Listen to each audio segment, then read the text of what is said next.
Okay,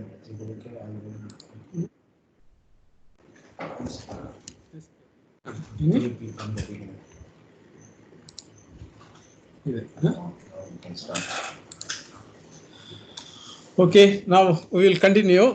Hope the video was good. You got some idea about it. Now, generally about pumping, we'll initially discuss. Okay, though our topic is mainly centrifugal pumps, general pumping, what it can do. So a pump is a fluid machine where work is done on a liquid medium. The exception is cycle pump, where air is pumped. Similarly, vacuum pumps, where vacuum is created by using a suction device. There also the fluid is not a liquid. The common liquids handled by pumps are, one is water, maybe for agriculture or for drinking water, okay, and many other applications are there, even flood water control. Then petroleum oil, you have piping lines even 1,000 kilometers or even more. When we have a petroleum line from Chennai to Trichy and from further Trichy to Madurai, so where diesel and petrol and kerosene, they are pumped all the way from Chennai petroleum refineries to the southern parts. Then in chemical industries, you will see hundreds of pumps. Now, what a pump does, or what are the pump outcomes? So a pump can increase the head of the fluid, it can increase the velocity of the fluid, or it can increase the pressure of the fluid. We will take one by one and try to get some understanding. Okay, schematically I have shown the pump denoted by P, driven by a motor M, and you have a sump from which the pump sucks water. It sends it to an overhead reservoir or tank. So the total level difference is H. So the pump has increased the head of the fluid from 0 to some height H. Now the specific work of the pump here is given by GH. Then it has to handle a mass flow rate m dot. The total drive power required by the motor is m dot into specific work GH divided by overall efficiency.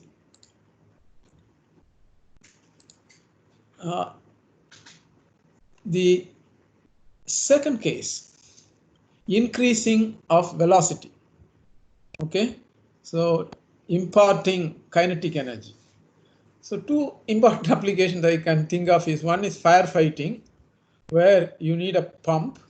Most probably centrifugal pumps are used to raise the water to large heights, depending on the place where the fire is. In multi-storied building, when there is fire, you need a pump that is powerful enough to send a jet at that height. Similarly, amusement places. Two notable fountains in the world. One is the King Fahd fountain at Jeddah, okay, in the Red Sea coast, I think, the Saudi Arabian country. So that is supposed to be the highest fountain, around 312 meters. Then another one in Lake Geneva in Switzerland, the border between Switzerland and France. So there you have a jet which is about 140 meters. Okay. Now in this case, the specific work is V square by 2. Okay, you can see that the unit is meter square per second square, obviously because velocity square.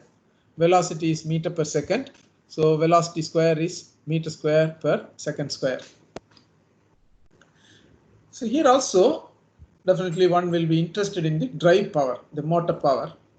So the drive power is given by mass flow rate into specific work divided by overall efficiency. Eta naught is overall efficiency. The third application, or the thing the pump can do to the fluid, is increase the pressure, increase in pressure.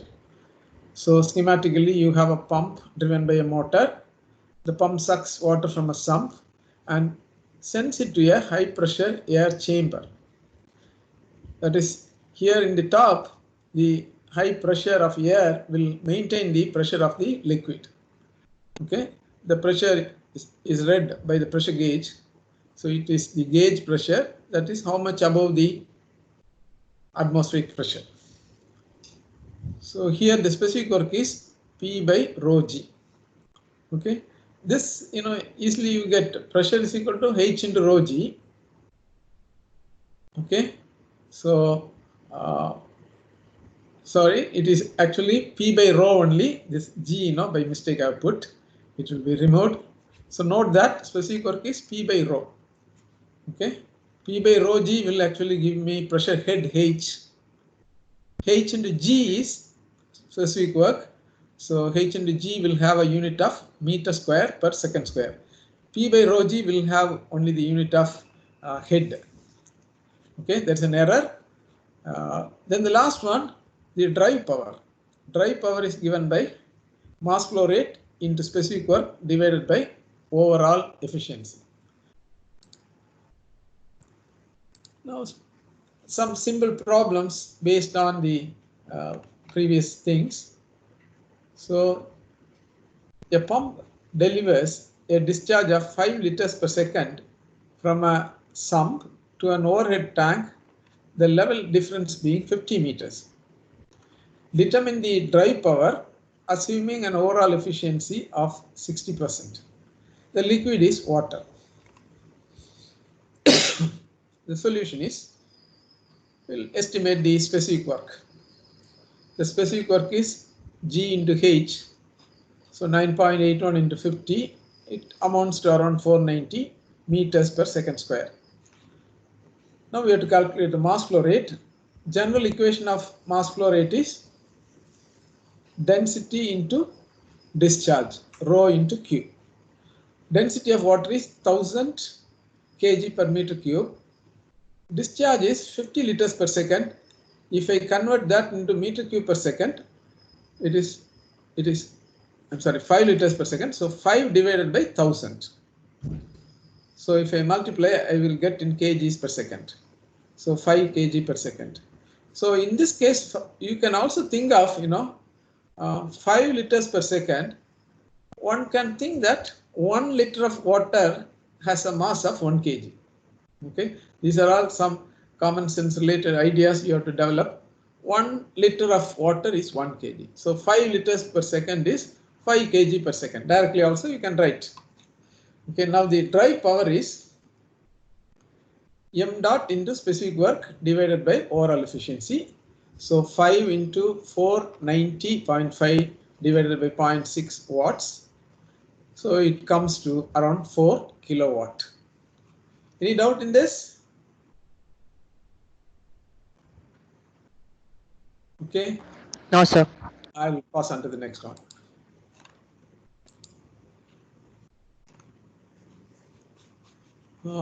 Here, it is planned to design a water jet fountain for an amusement park.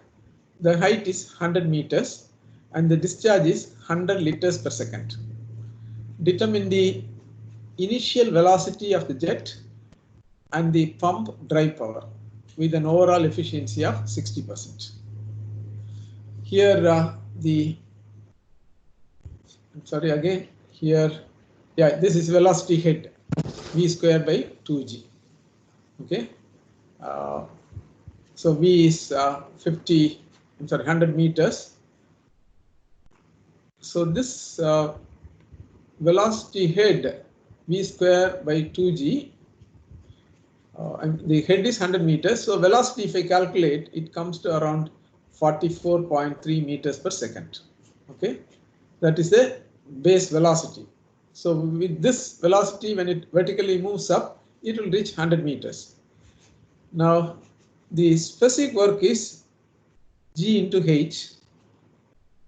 So it is G is 9.81 into height is 100 meters.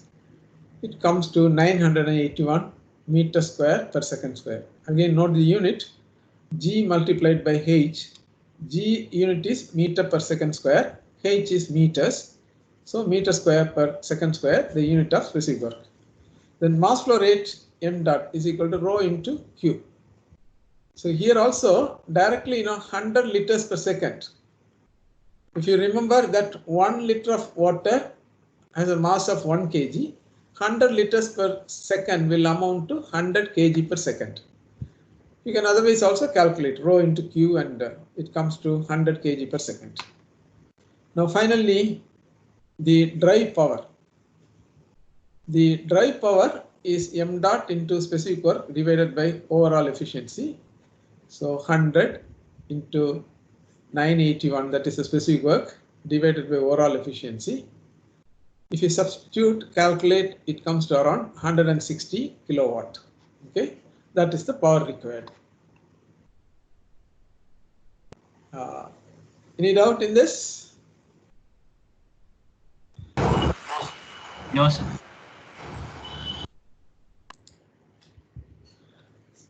So this is the case of a pump being used for developing pressure. So a pump supplies 10 liters per second of hydraulic oil to a pressure chamber kept at 10 bar pressure. Determine the dry power assuming an overall efficiency of 60%. The specific gravity of the oil is 0.8. So the solution is pressure is equal to H into rho G. So specific work is equal to GH is equal to P by rho. So I have substituted 10 bar into 10 into 10 power 5 pascals divided by the density. Density of oil is specific gravity into density of water, that is 0.8 into 10 power 3. So finally the specific work amounts to 1250 meter square per second square. Now the mass flow rate m dot is equal to rho into q. Again, it is 10 liters per second. So 10 liter means it is actually not 10 kg, it will be 8 kg because specific gravity is 0.8. Had it been water, for 10 liters per second, you would have got 10 kg. Now specific gravity is 0.8, so you get finally 8 kg per second. The dry power PD is equal to m dot into specific work by overall efficiency. So 8 into 1250 by 0.6, it amounts to around 17 kilowatts. Okay. Now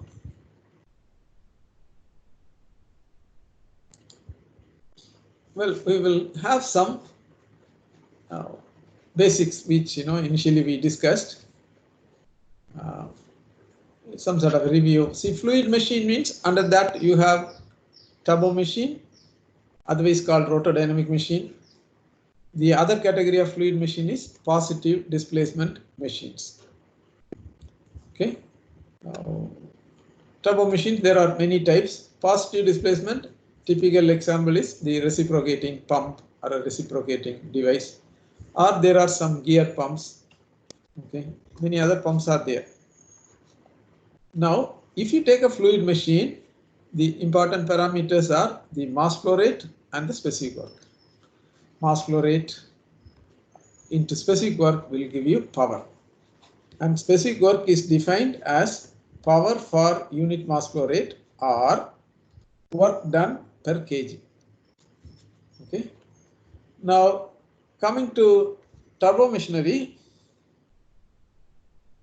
Turbo machinery, the basics we had discussed again and again. The 4 points. A turbo machine will have a rotor with blades. There is continuous energy transfer. There will be dynamic forces that will accelerate or decelerate the fluid, and it obeys Euler turbo machinery equation. So if you are not using this equation, WSP specific work equal to delta UCU, and analyze only the calculation of mass flow rate, specific work and power, that is actually a basic fluid machine problem. The moment you indulge in calculations of these velocities and the angle of the flow and all those things, that is a basic turbomachinery problem. That is, it is actually the momentum analysis. Whereas general specific work comes under energy analysis, either based on Bernoulli's equation in the case of hydraulic machines, or the so-called first law or energy equation in the case of thermal machines. Okay, any doubt? Okay. Again, another the PowerPoint I didn't show you earlier, but I told you the 4 important facts about entropy. A very useful thermodynamic property. The entropy change during a process is defined as S2 minus S1, which is integral ds, is equal to dq by t with a vertical line and r. The small vertical line with the letter r indicates a reversible process. Okay, so when you have in the TS diagram 2 points 1 and 2, and if you want to calculate the change in entropy between these 2 points, you are supposed to connect these 2 points by some reversible process. You will know that if you connect these 2 points by any number of reversible processes and calculate the change in entropy, the value you get will be same. Why it should be same? Anybody?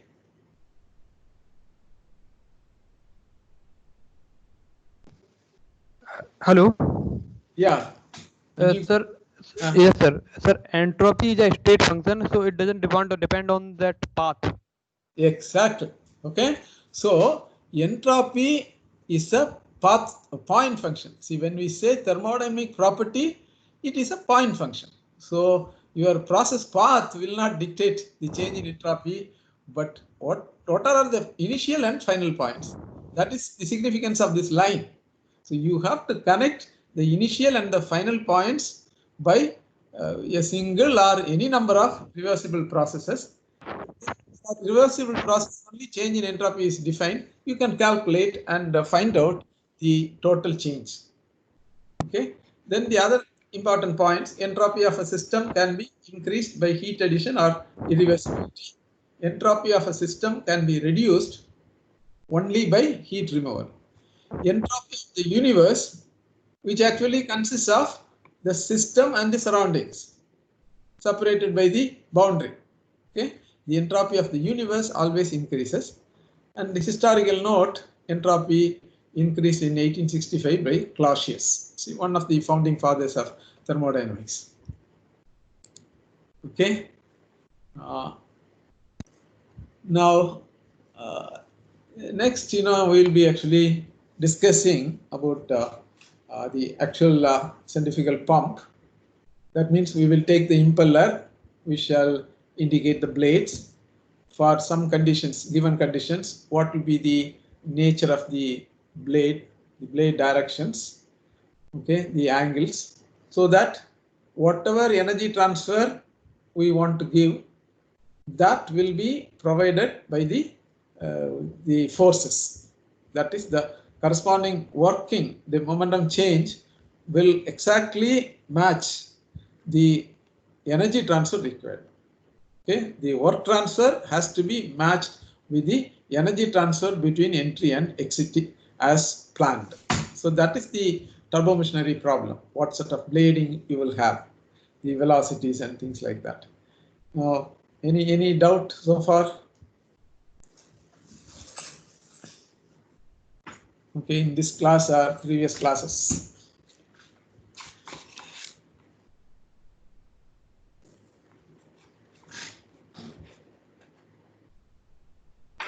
Sir, Tell me.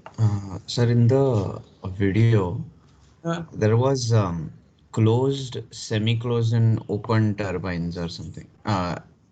Impellers. Impellers. So it was written that for open are like for cloggy fluids. So is cloggy fluid better for open impellers, or does the fluid clog more for impellers? See, Basically, this clogging fluid, the space between the blades should be very large. Okay.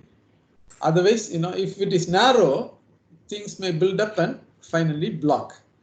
So to make it, wider, one is, the front plate, they said, no, actually we turbo machine people call it the shroud.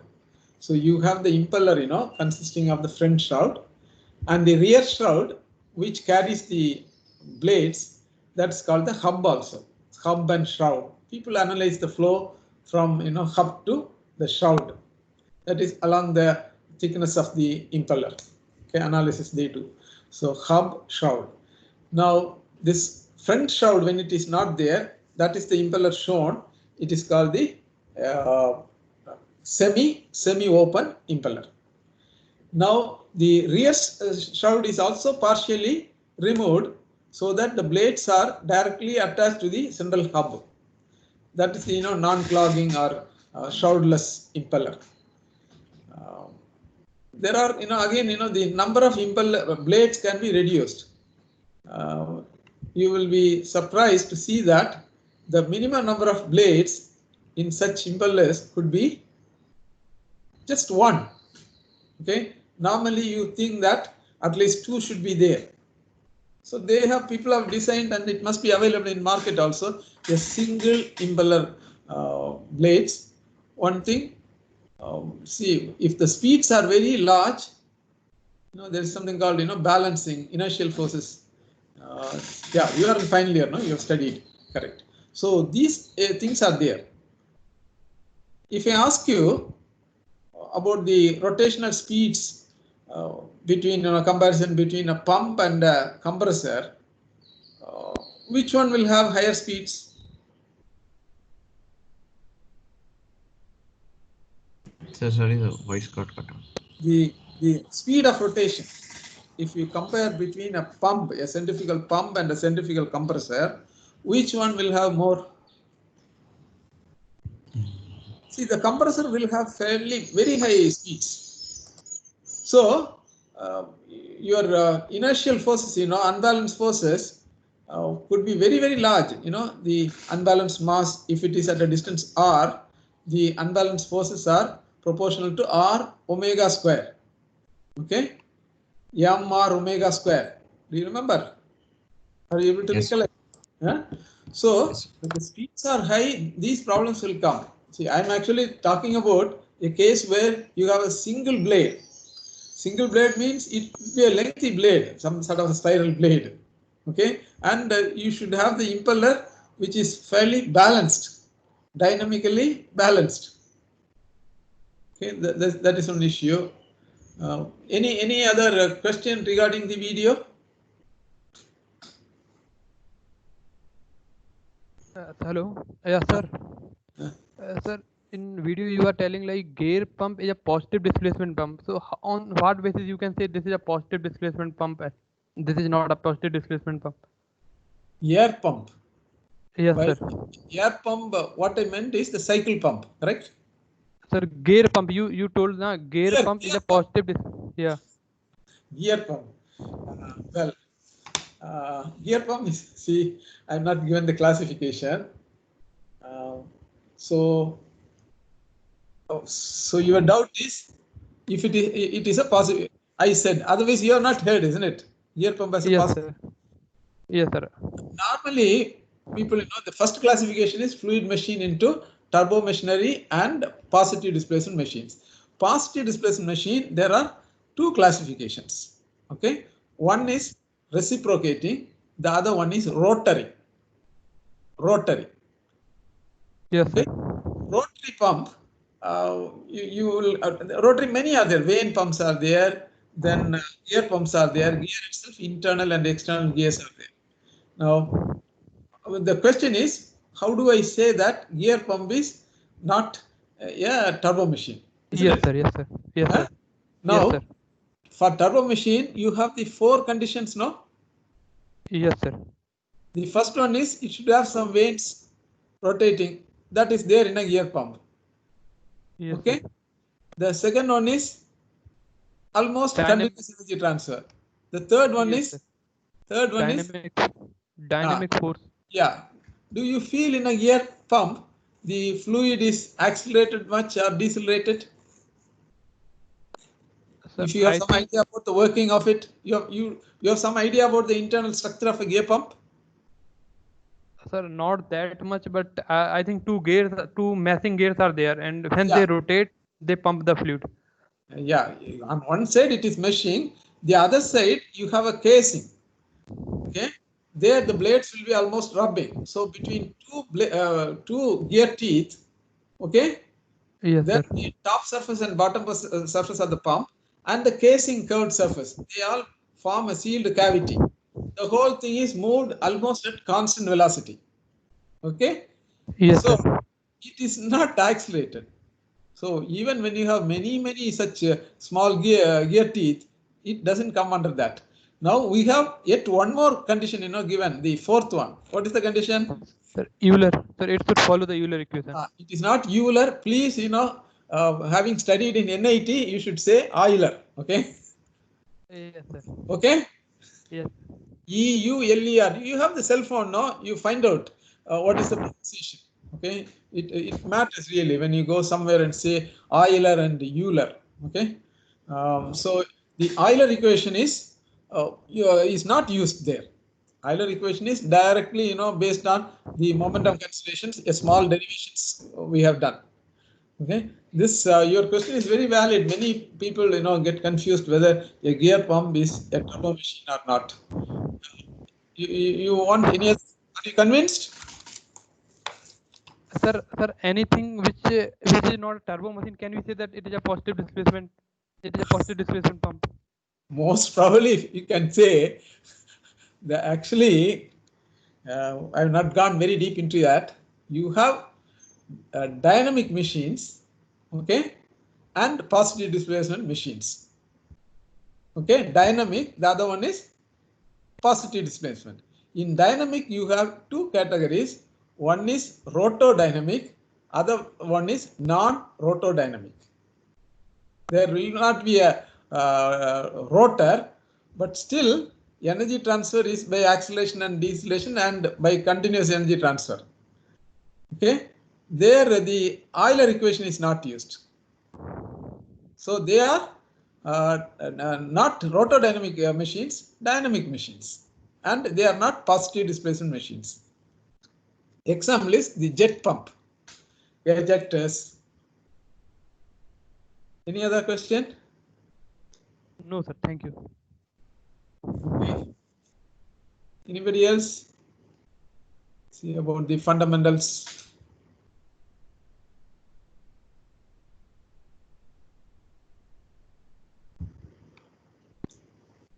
Okay, then I think we'll stop with this.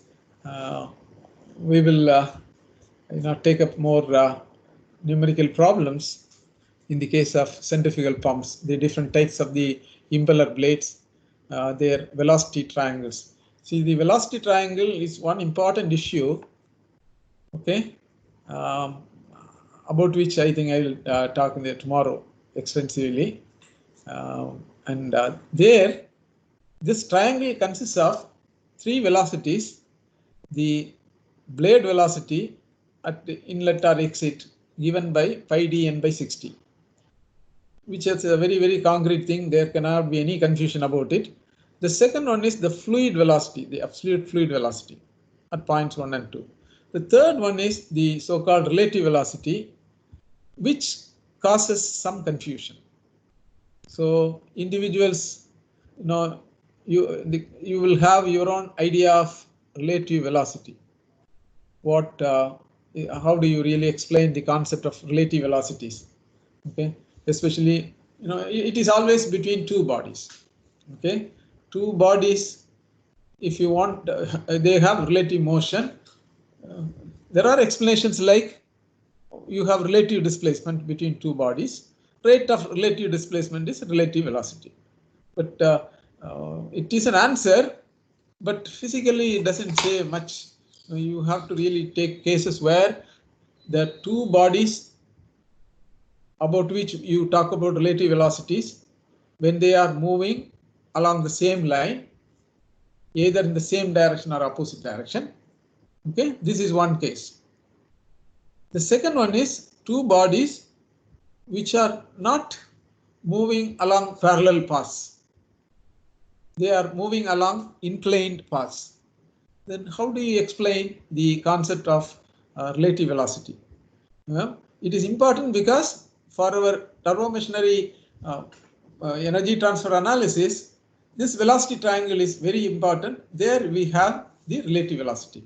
Maybe tomorrow I will try to give some examples and some sort of explanation of what this relative velocity is, that, and some more problems you can do. Then I think we'll close today. You do one thing, you write in a small piece of paper, half the size of A4, your number and name, and whatever we discussed today, and whatever you liked or whatever your comments. Okay, so maybe tomorrow we'll meet.